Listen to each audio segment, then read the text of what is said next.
Well, good evening and good afternoon. Feels like it's been a long day in this heat. It's a pleasure to be with you all, and thank you, Sophie, for that introduction. I was thinking we're going to take a day off from being grilled by you, Sophie, but it's very nice to see you. And it's very good to speak to so many of you here today, the leading lights of British business all in one place. As it happens, if any of you are looking for a new non-exec for one of your boards, a colleague of mine in Parliament is dusting off her very impressive CV, a couple of years as Chancellor, and apparently 10 as a leading economist before that. Well, I'm only joking, of course, and politics is a rough trade. But the serious point I actually wanted to make is that the chaos in Westminster right now is not funny at all. As much as I might enjoy seeing the demise of Keir Starmer's government, and believe me, I do, the failure of his government is a symptom of a much greater disease. We've had 7 prime ministers and 8 chancellors in 10 years. And no business could survive, let alone thrive, with such rapid turnover in CEOs or CFOs. And it's led many people to say that Britain is now ungovernable. Well, I disagree. Britain isn't ungovernable, but I do think it's been very badly governed. Not just for 2 years, let's be clear, but for more than 2 decades. The never-ending psychodrama of our politics is, I believe, downstream from the much more profound problems that we face. Countries in which whole sections of our economy have been hollowed out, in which millions of people have been dumped onto the scrap heap of welfare, and where bright young people are priced out and jobless, are very unlikely to have stable politics, or to attract the kind of investment that we now need to turn things around. The current indications point to an economy that is in acutely poor health. Sovereign debt interest has hit nearly £12 billion every month. Unemployment has hit 5%. With nearly 750,000 young people out of work. Growth forecasts face yet another downward revision.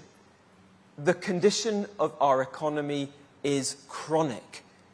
For 30 years, Britain has been governed according to a consensus that thought that the City of London could carry the whole economy, that we didn't need to make anything anymore, that we could rely on cheap imports and cheaper credit as a substitute for building, investing, and earning our way, and ensuring that productivity actually increased. And where it remained low, successive chancellors thought they could cover it up with mass migration. And look, for a while, this artificial prosperity did manage to mask the deep rot. But the direction was set, and we've been all downhill from there. Our output per hour is now sitting at 4th in the G7, nearly 20% behind the United States. We've underinvested year after year, with total investment as a share of GDP lower than the rest of the G7 in almost every year of the last 30 years. And on energy, successive governments, particularly since 2005, when we ceased to be a net exporter of energy, have presided over the highest industrial energy prices of any major economy. British firms pay 4 times what American competitors pay, and almost 50% more than German or French rivals. And it has become impossible to build anything, homes, factories, data centres, you name it. It is little wonder that British businesses are struggling to compete. In my constituency of Nottinghamshire, entire industries have closed shop I'm sick of meeting small business people in particular who've poured their heart and soul into keeping their businesses afloat tell me that they just don't think there's any way in which they can do it any longer because of poor decisions being made by out-of-touch governments totally distant from the realities of the economy. And the gap with our competitors is widening. Today, incomes in Britain are closer to those of Romania than they are of America. And on the current trajectory, Poland will be richer than the United Kingdom within a decade. But our economy is not doomed to the competitive decline that it has endured. It really doesn't have to be this way. To get things back on track, to start to turn things around, requires honesty. And that starts by saying things as they are. Britain is broken, and so is our economy. Reform is not just about transforming immigration policy or re-establishing law and order, important though those things are. We are about ensuring that our economy can be turned around. We are about ensuring the biggest shift in economic policy for a generation. On the fiscal side, we'll eliminate, at a minimum, tens of billions of pounds of wasteful spending. We've already set out £40 billion of that. How? Not by top-slicing departments, as was done in the 2010s, or nickel and diming investment, but by cutting government wasteful programmes altogether.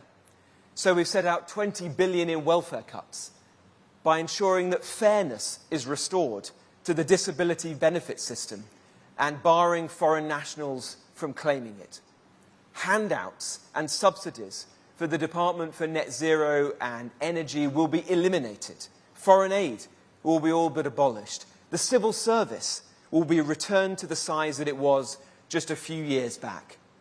And in the coming months, we'll be setting out billions more in savings. And here's the important part. We'll use this money to save our economy from the mess that it's in today. That's where we need you, the people in this room, because we're going to take those savings and invest, some of them for sure, in things like the police and defence, but the bulk of it will go in making our economy work again by cutting taxes. And that means making it easier for businesses to grow, to employ people, to train people, to promote people, to reward them.